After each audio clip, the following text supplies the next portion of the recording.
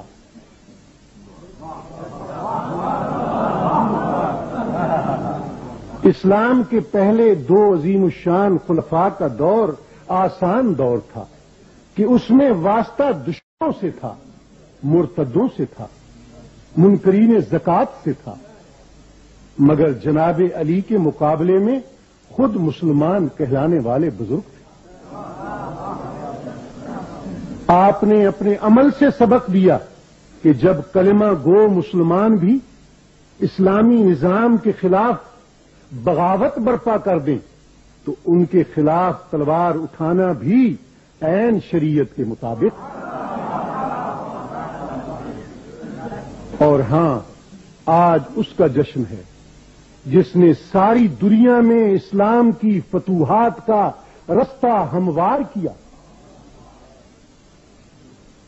کچھ لوگ کہتے ہیں، اور معلوم نہیں نادانی سے کہتے ہیں یا شرارت سے، مگر کہتے ہیں کہ حضرت علی کے عہد میں فتوحات نہیں ہیں، کیسر و کسرا کے تخت نہیں الٹے. میں کہتا ہوں انصاف شرط ہے. خود ہی بتاؤ، اگر بنیاد رکھنے والے نے اس کی بنیاد نہ رکھی ہوتی تو تاج محل بن سکتا تھا.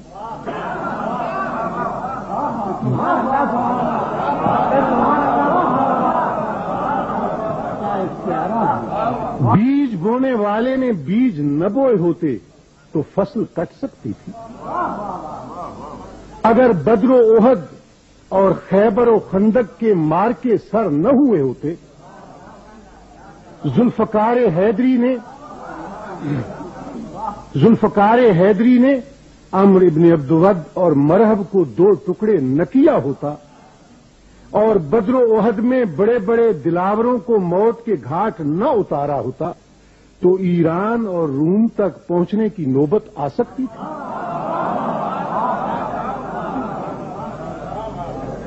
ضرب ید اللہی کو اسلامی فتوحات کی تاریخ سے نکال دو گے تو باقی ہی کیا بچے گا؟ جس کی اولاد جیسی اولاد چشم فلک نے نہیں دیکھی.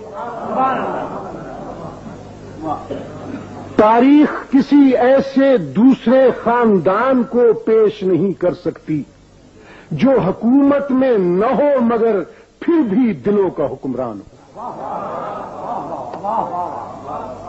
جس نے ظلم و ستم اور آمریت و استبداد کے ہر دور میں لگاتار قربانیاں پیش کی ہیں.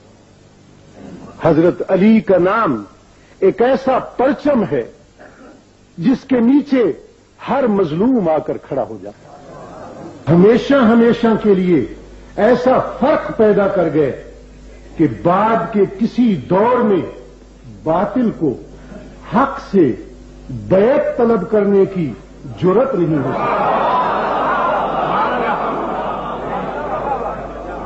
باطل نے حق سے پھر کبھی بیعت طلب نہ کی. باطل نے حق سے پھر کبھی بیعت طلب نہ کی. پھر کوئی کربلا نہ ہوئی کربلا کے بعد. سبحان اللہ. جب بنو امیہ اور بنو عباس کے حکمرانوں نے ظلم کا بازار گرم کر رکھا تھا تو یہ خانوادہ رسول اور علوی خاندان کے چشم و چراغ ہی تھے جو اپنے گریبانوں کا پرچم لے کر اٹھے اور مظلوموں کی آواز بن گئے.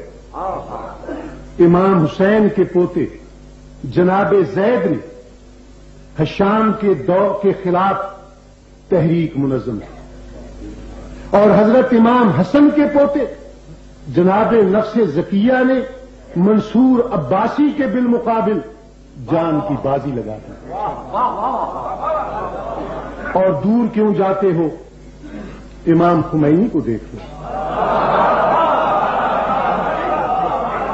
ایک شہنشاہ وقت کو اس بوریا نشین درویش نے جس طرح شکست فاش دی ہے وہ تاریخ کا کوئی کم عجوبہ ہے؟ اس طرح جب جب تاریکی بڑھی، خاندان رسالت سے، خانوادہ سادات کے افق سے،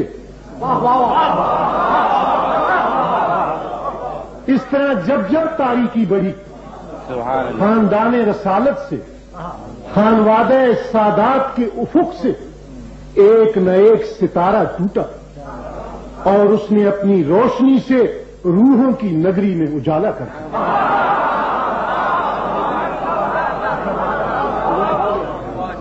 سلام اس پر کہ جس کے نام لیوا ہر زمانے میں، سلام اس پر کہ جس کے نام لیوا ہر زمانے میں بڑھا دیتے ہیں ٹکڑا سرفروشی کے فسانے میں۔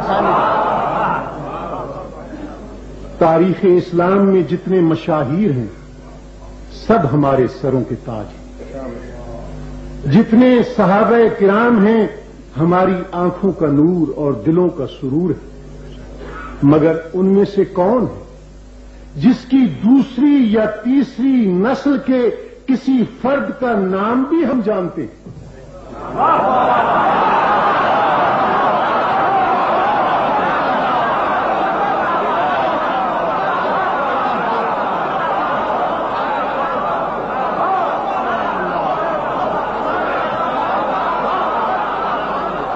مگر خانوادہ نبی و علی کو دیکھو، کس طرح صدیوں سے اب تک چراغ سے چراغ جلتا چلا آ رہا ہے۔ حسن اور حسین سے امام جعفر صادق تک، اور امام جعفر صادق سے ہوتے ہوئے امام موسیٰ کاظم اور امام رضا تک، اور امام رضا سے لے کر مہدی آخر الزماں تک۔